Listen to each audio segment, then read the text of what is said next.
Olá, bem-vindo ao Pode Povo e hoje um assunto é sobre uma cidade importantíssima aqui da região metropolitana da Baixada Santista, Itanhaém, uma cidade maravilhosa, histórica. E aí na minha frente, o prefeito Tiago Cervantes.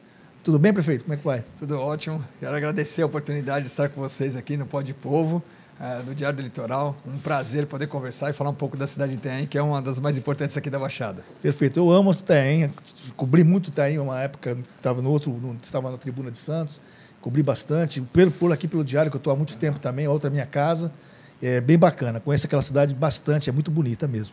Prefeito, vamos começar lá em cima, tá? Vamos começar lá em cima, falar sobre pedágio. Assunto... que é uma briga Tranquilo. muito grande. Tranquilo. Eu estou sabendo que o senhor é contra, né? Como a maioria das pessoas de lá, não sei se é verdade, se reverteu isso aí. Mais pedágio, mais um pedágio, prefeito, mais um pedágio, né? Não vai atrapalhar. Qual, na verdade, a vantagem ou desvantagem do pedágio? Parece que o senhor falou que o edital estava com problemas. Me explica um pouquinho sobre essa questão.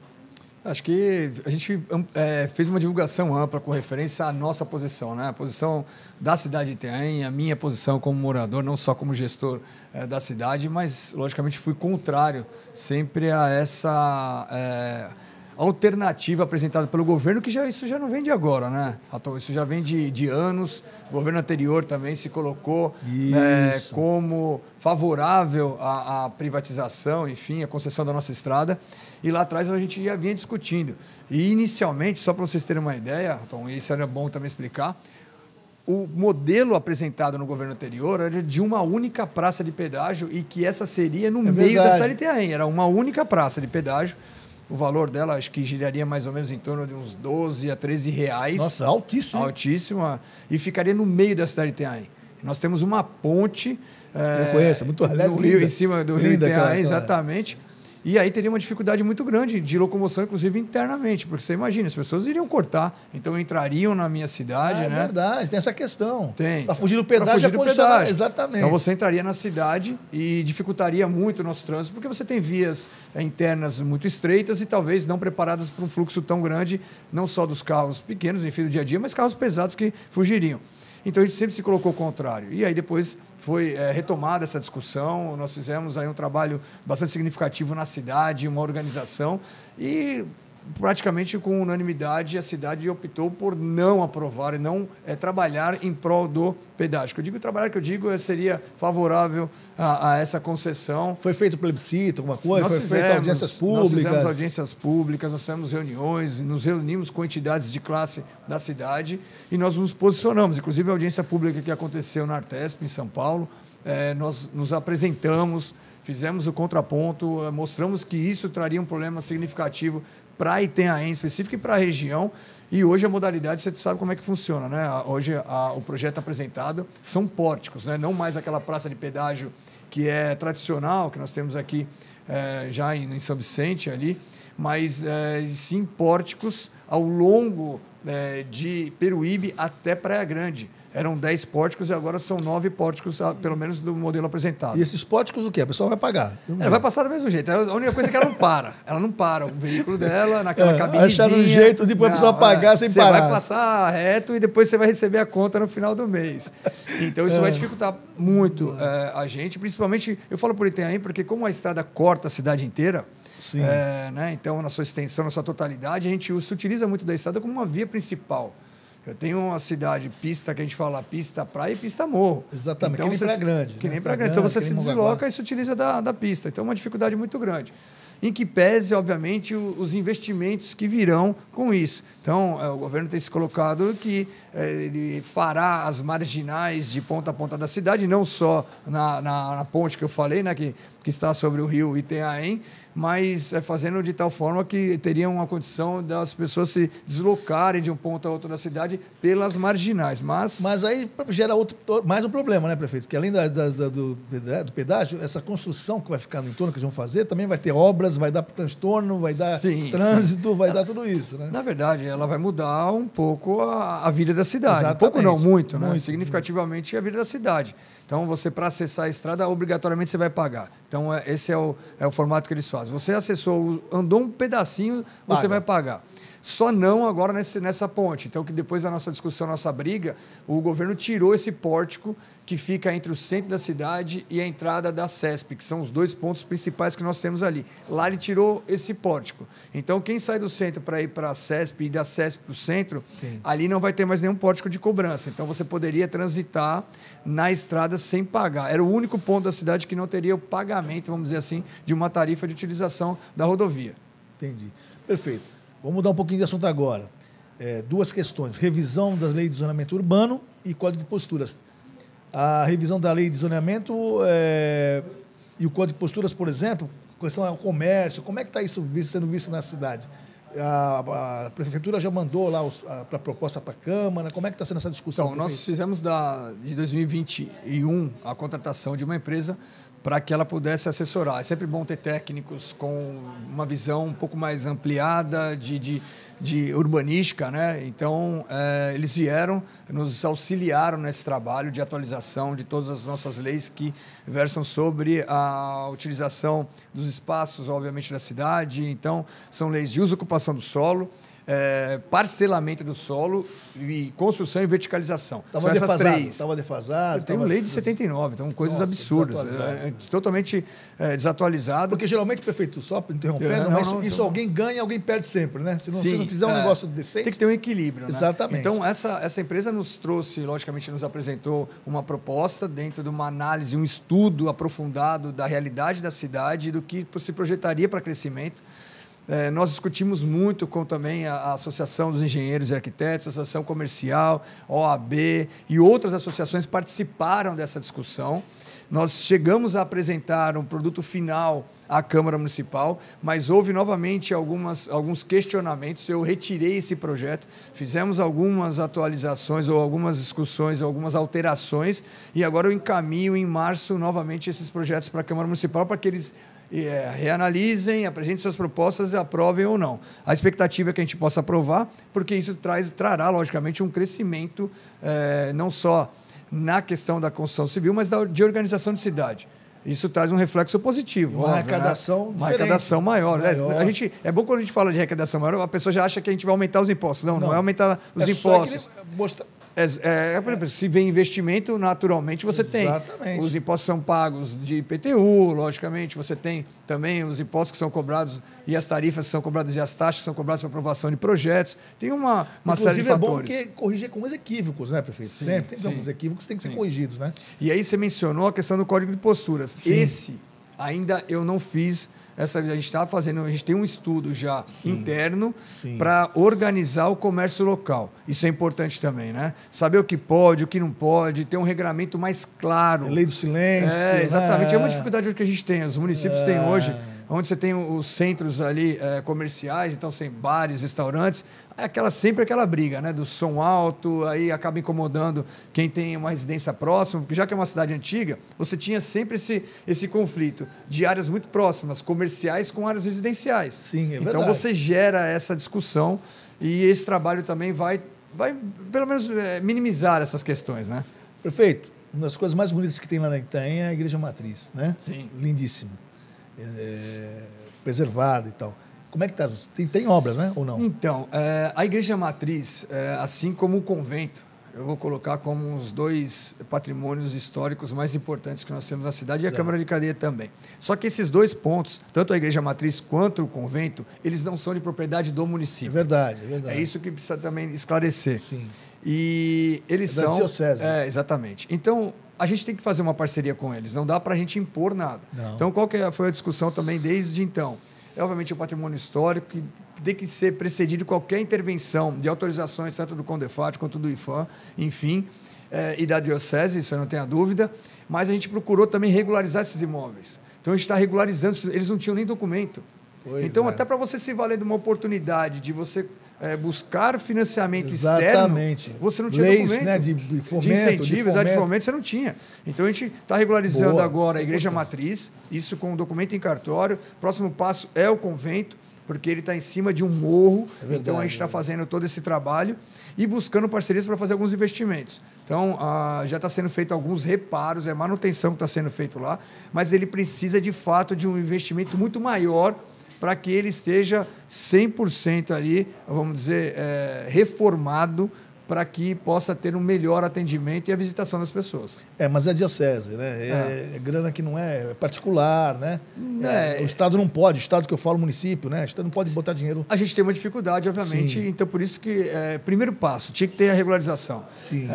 As pessoas falam muito, você precisa fazer isso, aquilo, mas sem documento, não tinha documento. E todo mundo tem a imagem de que a igreja e o convento são de propriedade do município, e não são, entendeu? Então por isso que se confunde muito, e a nossa discussão com eles é uma parceria muito grande. A gente conversa com a diocese, a gente conversa também com a própria igreja, a gente tem conversado com o Ministério Público Federal também, que a todo momento questiona o que está sendo feito, porque eles acompanham tudo isso, para que a gente tenha uma intervenção significativa e possa, de fato, mostrar à sociedade como um todo de que o patrimônio está sendo atendido. Perfeito. Vamos um pouquinho para servidor. Plano de carreira dos servidores da educação, prefeito. Como é que está isso aí? Está andando ou não está? Não, então, o plano de carreira, óbvio que a gente... eu já fui da Secretaria de Educação, né? Eu trabalhei durante 1 ano e meio à frente da Secretaria de Educação, conheço os anseios. A gente também fez um trabalho de atualização desse plano de carreira deles, com discussões bastante sensíveis, né? Que temos várias categorias, nós temos 5 tipos vamos dizer assim, de categorias de professores, você tem os educadores de creche, você tem toda uma gama ali de servidores que fazem parte da educação, não é só o professor na sala de aula. Não, né? Minha mulher é educadora. Né? Educadora? Meu filho também. Então eles sabem muito bem. Então a gente conseguiu fazer algumas alterações dentro das possibilidades financeiras e jurídicas, porque uma coisa é a vontade do servidor. Exatamente. Eles querem, eles reivindicam, outra coisa é a viabilidade econômica e operacional. Exatamente, disso. Operacional disso. Eu tenho uma rede hoje de 19 mil alunos. Então, é uma rede bastante significativa e que qualquer alteração, ela mexe com a estrutura muito grande de muitas pessoas, sim, obviamente, e também do financeiro. Então, a gente tem procurado esse diálogo. Estou conversando agora com a categoria dos professores substitutos e de creche, para que a gente possa fazer ali uma atualização na carga, sim, horária deles, também a reposição também no piso salarial. Então, a gente vem conversando. É óbvio, né, Raton, você sabe disso, que o servidor ele quer ser sempre atendido, e a gente sabe disso. Eles fazem muito, trabalham muito diariamente, e a gente precisa dar atenção para eles, sim. Mas você falou uma coisa interessante, a rotina, às vezes, você mexe uma coisa, quando muda a rotina também reclamam, né? Não, reclamam. O cara muda a rotina, é complicado, né? O cara fala, nossa, mas eu não quero, né, tem que fazer isso, fazer aquilo agora. Eu sei como é que é, não estou aqui defendendo nem a prefeitura, nem eles, mas eu sei que é um conflito, sim, que existe sempre. A educação é muito complicado, é complexo pra caramba. Eu falo para eles, a gente está lá para poder fazer o melhor. Porque se o servidor tiver atendido, a organização interna tiver harmoniosa, consequentemente o serviço é prestado de melhor forma. Você não tem a dúvida. Então, a gente na educação, a gente não discute apenas e tão somente a questão da valorização do profissional. A gente está buscando alternativas para que os espaços, as unidades escolares estejam bem organizadas. Nós estamos chegando à climatização, nós tivemos uma dificuldade, porque nós tivemos um roubo, enfim, um furto de ar-condicionado. Compramos novos ares agora, são 70 novos ares que vão ser instalados em praticamente todas as salas de aula para que sejam climatizadas. Ninguém aguenta esse calor. Ninguém aguenta o calor. Eu mesmo, eu vou contar aqui uma passagem, eu vou contar essa passagem que eu fui secretário de Educação e me chamaram um dia para uma reunião numa escola, Silvia Marasca na ocasião, e me colocaram numa sala e, obviamente, quando eu entrei na sala, eu entendi qual era o recado, a mensagem. E eu estava suando ali no final e eu vi que realmente eu acho que precisava de uma atenção, então a gente buscou alternativas e é o que a gente está tentando fazer ao longo desse primeiro semestre, a instalação de todos os ares para que todas as escolas estejam atendidas. Foi a melhor saída, né? Traz ele aqui, senta ele aí, deixa ele ficar pouquinho no calor. Deixa ele aqui, sentadinho na frente, aí os professores ficaram sentados nas cadeiras. Porque o professor dando aula, esse movimento, falar, isso, nossa, é um desgaste físico violento. Imagina o calor, o cara fica até desconcentrado. Não, ele acaba não tendo... Exatamente, a concentração e a concentração dos alunos. Né? A gente já cobra os alunos, né, que tem que cobrar, né, que eles estudam. Imagina eles sentados lá suando na cadeira, não dá. Não tem. Prefeito, eu vou entrar no outro assunto aqui, porque eu tento falar com o presidente do Condesb agora, que é o Márcio Cabeça, mas é difícil falar com ele. Ele para atender é difícil, ele pensa que eu vou lá cobrar só, eu cobro pra caramba, mas tem que... Condesb funciona ou não funciona, prefeito? Porque, olha, Eu não tenho muita expectativa que funcione, porque toda vez que fazem, por exemplo, aqui essa passarela da agonia que tem aqui no centro de Santos, envolvia Guarujá e Santos, e fizeram sem a Condesb, sem falar com o Condesb. Eu queria a sua opinião. Você é um rapaz novo, acho que... Não. Como é que é o Condesb? Funciona ou não funciona? Eu não vou fazer, eu também não estou fazendo defesa dos meus pares, mas o Márcio Cabeça é um cara que eu tenho uma afinidade bastante significativa, ele tem trabalhado e ele pegou um período bastante complicado esse ano, que foi a transição, governo novo, né, governo do Estado novo, e ele pegou vamos dizer assim, um momento bastante conturbado. Agora o próximo vai ser o Caio Amado, né, de São Vicente. Caio Amado está assumindo aí o Condesb. Já assumiu, na verdade, que já houve eleição. Ah, é verdade, é verdade. Houve eleição. Então, eu tenho minha opinião, tá? A minha opinião, acho que o Condesb ele tem uma importância muito grande a nível de região, né, da Baixada Santista. No papel, prefeito. Exatamente, mas você precisa sair do papel essa importância para que a gente tenha efetividade nas nossas ações. E isso, eu vou falar aqui, eu não estou... O pedágio é uma coisa que tinha que ser encampado pelo Condesb. Mas é aquele negócio, como não estão todas as cidades, é isso que a gente precisa ter um pouco mais de sensibilidade nesse sentido e esse olhar de que, tudo bem, eu não tenho as 9 cidades envolvidas, mas eu tenho 4, 5 cidades, a gente precisa dar atenção. A sua ida com relação ao pedágio, se fosse 4, 5 prefeitos juntos, era outra pegada, não era? Não, completamente. Né? A recepção é diferente. Você está em uma cidade única, sozinha, batalhando sozinho. 115 mil habitantes. E aí você pega uma região com mais Santos, com 500 mil habitantes. Com quase 2 milhões, mais de 2 milhões de habitantes, é outra coisa. Né? A força é diferente. Né? Exatamente. A recepção é diferente. Então eu tenho comigo que acho que o Condesb precisa se fortalecer mais para que a gente possa fazer frente. E quando eu falo fazer frente, não é brigar com o governo, nada disso. É sentar numa mesa e mostrar que você tem igualdade para que você possa conversar. Olha, me olha aqui que eu também tenho força. Prefeito, eu estou mais de quase 30 anos de reportagem. Quando o governador vem aqui, eu não falo do governador de um partido ou outro. Tá. Todos. Quando chega aqui, os prefeitos parecem que só dizem amém. Não é para... O cara vem aqui, tem que cobrar. Né? Fica o chato do repórter cobrando coisa que o prefeito tem que cobrar.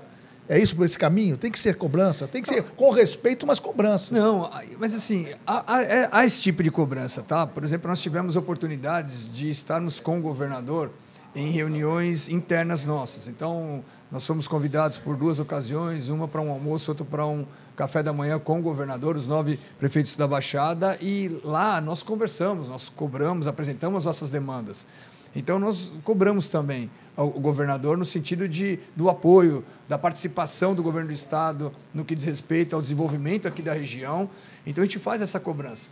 É que muitas vezes, em alguns momentos, talvez, esses momentos festivos, ou de que ele esteja presente aqui para fazer uma entrega, alguma coisa nesse sentido, a gente acaba se limitando ali a estar nesse momento de festividade, falar daquele assunto, mas assim cobrança do governo do Estado, ele sabe disso, o Tarcísio tem... E ele foi uma pessoa muito receptiva, me surpreendeu bastante, eu estou falando a mim, né?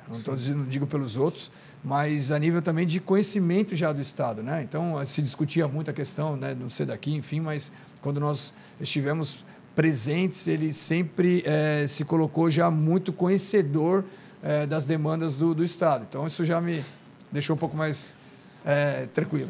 Vou falar uma coisinha agora aqui que nós conversamos de bastidor, que é importante, verticalização, e aí não tem como não falar sobre a Coab. A Coab hoje não está suprindo o que deveria fazer em termos de operacionais, né? Lá a verticalização tem uma coisa muito séria, que tem que ser vista com carinho. Você está conversando de bastidor. Como é que você encara essa questão? Ela precisa crescer, mas de forma que não prejudique. Eu acho que o grande desafio que nós temos na verticalização é exatamente isso. É a visão que se tem de que você, verticalizando, você vai trazer problemas negativos para a cidade e para o meio ambiente. Sim. A gente precisa superar isso, demonstrando que há a possibilidade de um crescimento da cidade, verticalizando, porque isso é importante, porque você com um menor número, uma quantidade menor, por exemplo, de área, você, ao invés de você cobrar um IPTU, você verticalizando, você vai cobrar 60, 70, Sim. 100 IPTUs, que isso vai gerar uma renda para a cidade e, consequentemente, reverter em serviços essenciais. Mas, obviamente, com responsabilidade, Raton. É isso que é o grande questionamento, como você me fez, a gente vinha conversando nos bastidores. Precisa crescer a cidade? Sim, não tenha dúvida. Mas a gente precisa olhar o meio ambiente, precisa olhar, logicamente, a questão de sombreamento, a questão de ventilação, a questão de mobilidade. Você não vai liberar a construção onde você não tem uma infraestrutura mínima para atender. Água e esgoto, né? Água e Senão esgoto, depois começa a exatamente. complicar. A água e esgoto, por exemplo, esgoto na minha cidade eu tenho apenas um pouquinho mais de 60% de coleta e tratamento de esgoto sanitário. Melhorar isso. A gente tem ainda muito a fazer. A Sabesp tem um investimento a ser feito na cidade, então, muito grande. Então, obviamente, você tem que ter essa responsabilidade. Não vai poder construir um prédio ou adensar uma região e que não tenha tratamento de esgoto. Você vai fazer o quê com o esgoto? Já aproveitando, então, esse gancho, Sabesp, a privatização vai ser boa para você, no seu conceito ou não? Ou precisa ser vista com carinho, porque é uma coisa que a água é uma bem... Não, essencial. eu acho que não tem a dúvida. A água é um bem essencial e eu falo especificamente de Itanhaém, porque Itanhaém hoje ela é uma cidade que produz água para a região. Eu vou falar assim, então é Itanhaém, Mongaguá, Praia Grande, São Vicente e Peruíbe. São 5 cidades sendo servidas por água da cidade de Itanhaém. Lá tem uma estação Eles ampliaram agora a estação Mambu Branco para que melhore aí a distribuição de água. Mas a privatização é um assunto extremamente polêmico também, né? Você tem os dois lados da privatização de uma forma segura, que você tenha uma agência reguladora, que você possa, de fato, fiscalizar o que está sendo feito. Esse é o que é o problema, né, prefeito? É aí que é o problema. E também tem a questão, por exemplo, como a gente comentou também, de você ter nas mãos um serviço tão essencial de um privado, entendeu? Pois é. Então, essa que é a grande discussão e saber se realmente isso vai trazer impacto no bolso do contribuinte. É verdade. Se tiver um impacto no bolso do contribuinte, esquece, não pode acontecer. Exatamente. Já que você já não vai ter, talvez, o controle de 100%, você não pode ter a questão financeira Porque também. o que acontece muito, tudo bem, tem toda uma estrutura que a Sabesp já tem, que você falou aqui, quase 400 e poucos municípios, né? Sim. Essa estrutura está com problemas, lógico, tem que fazer manutenção e tudo mais. Mas a pessoa a empresa que assume, quando pega uma estrutura dessa, tem que arrumar aqui, arrumar lá, começa a água a subir o preço, né? Sim. Subir, aí como é que você controla isso? Não, e a né? discussão também, Raton, é o seguinte, você pega que nem a cidade de Santos, vamos colocar a cidade de Santos como 100%, universalizado o serviço. Então Certo. já tem a distribuição de água e coleta e tratamento de esgoto, praticamente 100%. Tem uma outra área aí que talvez não tenha, mas enfim, 100%. E tem aí, você tem 40% ainda de investimento. Como você vai fazer com que essa empresa pegue todo o recurso dela e atenda de fato a cidade de Itanhaém? Pois é. Porque ele vai olhar a contribuição. Para Exatamente, Itanhaém contribui quanto, como é que eu vou fazer? Exatamente. Então a dificuldade que a gente tem é isso também. Você tem a preocupação, você vai privatizar, mas e os serviços a serem Onde está apresentados? mais recebendo, é lógico que vai dar atenção para lá. Exatamente. Então como é que você faz? A minha preocupação também a nível de cidade é isso. Vocês vão fazer e vão cumprir as metas que vocês têm? Exatamente. Como é que eu vou controlar essas metas? Exatamente. Porque A estatal você cobra pelo governo. Pelo Depois, governo direto. A privatização, tu vai falar para o dono, olha, é aqui que eu quero. Então, ela, não, peraí, é lá que eu vou. E o governo é o seguinte, não atendeu, você não vota depois. Exatamente. Não é verdade? Exatamente. Não é assim? Então, exatamente. Essa que é a grande dificuldade. Precisamos ter mecanismos que você tenha da cidade a informação correta e pertinente, porque senão você sabe o que eles vão cobrar? Vão cobrar a mim, vão cobrar o prefeito. Aí, prefeito, cadê meu esgoto que não está sendo feito? Pega em vocês, quem né? está na Vereador ponta, e quem está lá, prefeito, exatamente. Vereador que está o dia inteiro na rua, tomando pancada. Desculpa usar esse termo, mas é verdade. Vai pegar. Não. Finalizando, 2 assuntos para finalizar, que eu sei que você está já tá na hora. Aeroporto, como é que está o aeroporto de Itanhaém, enfim. Eu sei que é outro problema do Condesb, né? Sim. Então, mas o aeroporto é importante, né? Poderia ter de menor, talvez, envergadura, mas serviria para caramba. O aeroporto de Itanhaém está pronto. Então, pois é. Ele é pronto. Pois é. Eu estou vendo agora, obviamente, uma movimentação muito grande com referência ao do Guarujá. Sim. Eu não sou contrário. Já deixar isso claro, para a gente falar, o prefeito é aqui. Não sou contrário. O que eu disse, e eu tenho repetido isso, é o seguinte, precisamos achar uma solução. O aeroporto de Itanhaém, houve investimentos feitos lá. Ele foi já feita a concessão, que é a Voa São Paulo que está lá.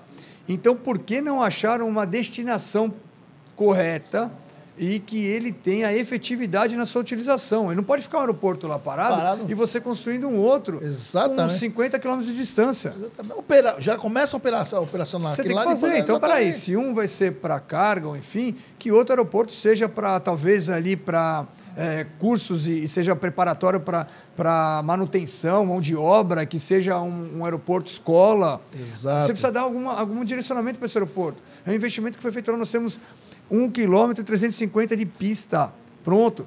É maior que do Rio de Janeiro. Pois é. Então por que você não utiliza? E lá não tem problema de morro, nada, de morro, é tranquilo, nada. tranquilo. Tá lá, tranquilo. Então a nossa briga é essa, para que esse aeroporto tenha efetividade. E esse é o trabalho que a gente tem feito junto ao governo do estado também. Vamos olhar para Itanhaém, assim como está sendo olhado, está sendo visto, na verdade, a Guarujá.